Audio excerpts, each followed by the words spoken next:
LSR adalah data ilmiah tentang siswa, peta belajar yang dijadikan sebagai guidance guru memilih strategi yang tepat, mengelompokkan siswa berdasarkan dominan kecerdasan, sehingga dengan demikian mengajarnya guru itu berangkat dari bagaimana siswa belajar, bukan sekedar guru mengajar, tetapi intinya pembelajaran hakikatnya adalah bagaimana membelajarkan siswa.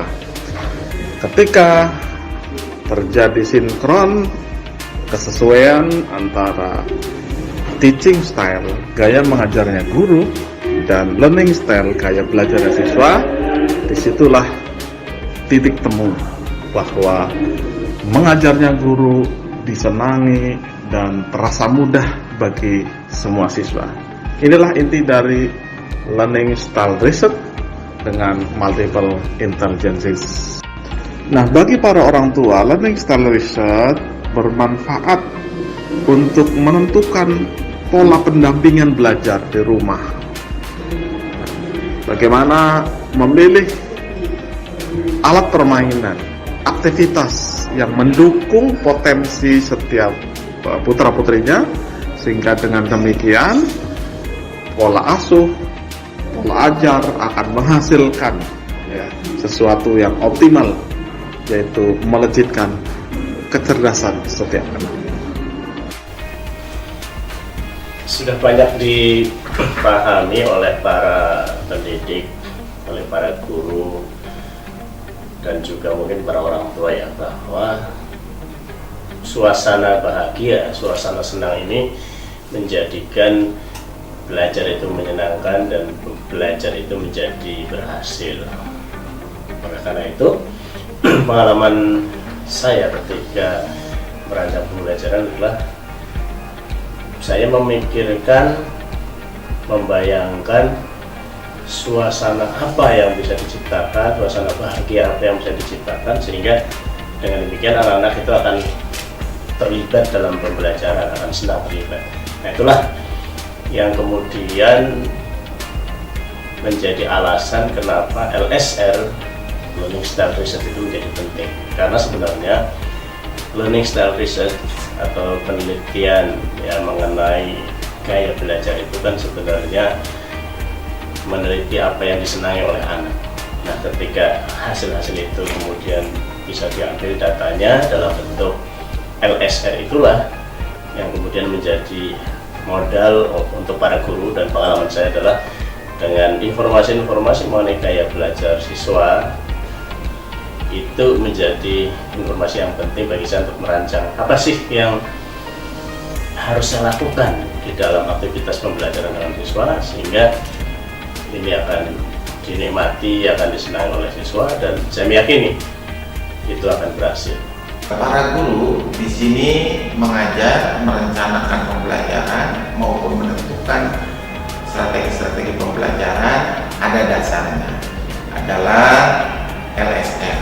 LSR yang dimaksud adalah Learning Style Research, di mana hasil dari riset anak-anak yang akan memasuki jenjang pendidikan, baik itu level TK, SD, SMP maupun SMA, sebelum memasuki menjadi siswa, maka kita adakan terlebih dahulu Learning Style Research, yang hasilnya nanti akan diketahui oleh para guru dalam rangka untuk memberikan pengkelasan. Jadi kelas yang nanti akan kita sebar di seluruh level sekolah bukan berdasarkan hasil dari tes. Dan perlu diketahui bahwa LSR adalah bukan tes, melainkan riset, sehingga akan diketahui seperti apa gaya belajar anak-anak yang nanti akan dikelompokkan menjadi kelas-kelas. Jadi nanti ketika sudah memasuki jenjang pendidikan yang akan ditempuh, kelas yang akan kita kelompokkan adalah kelas berdasarkan dominasi kecerdasan yang pada waktu itu kita riset.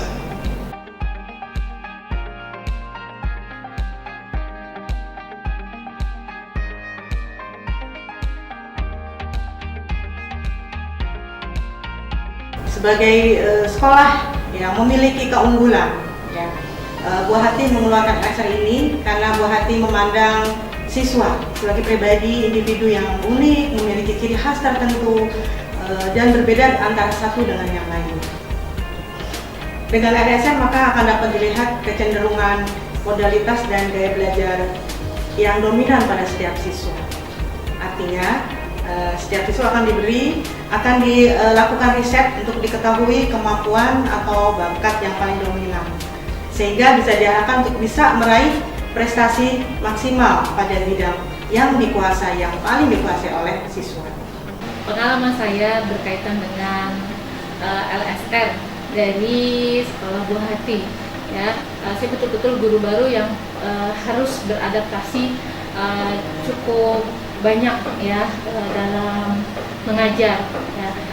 Pengalaman saya saat itu di kelas 1 ada 4, ada kelas kinestetis, ada kelas spasial visual, ada kelas linguistik atau bahasa, ada juga kelas naturalis, ya.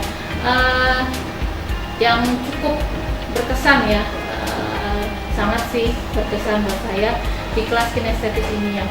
Jadi memang yang namanya kelas kinestetis anak-anaknya yang luar biasa, ya, bergerak terus gitu, ya.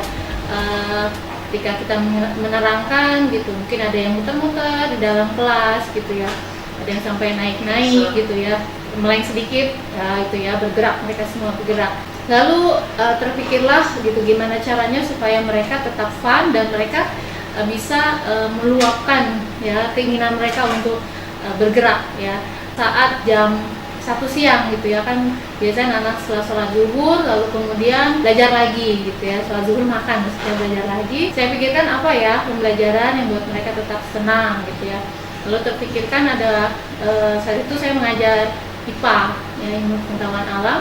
Kemudian saya buatlah sebuah strategi pembelajaran yang ada game di dalamnya, ada permainan ulah naga, ya, ulah naga yang mereka sebenarnya sih intinya mudah banget gitu, ya. Mereka dikasih kartu soal, kemudian bukan kartu soal, kartu gambar sih, kartu gambar yang isinya ada benda langit dan benda-benda yang ada di siang hari. Lalu mereka digolongkan ada dua kelompok. Lalu kemudian setelah ikut bermain permainan ular naga sambil nyanyi segala macam, lalu kemudian yang malam dengan yang siang diadu gitu, ya, seperti permainan ular naga, ya, yang paling belakang dapat kena buntutnya itu yang kalah gitu, ya. Nah seperti itu, jadi bermain sebenarnya di dalamnya ada pembelajarannya. Setelah itu dijelaskan tentang apa yang tadi mereka lakukan gitu, ya.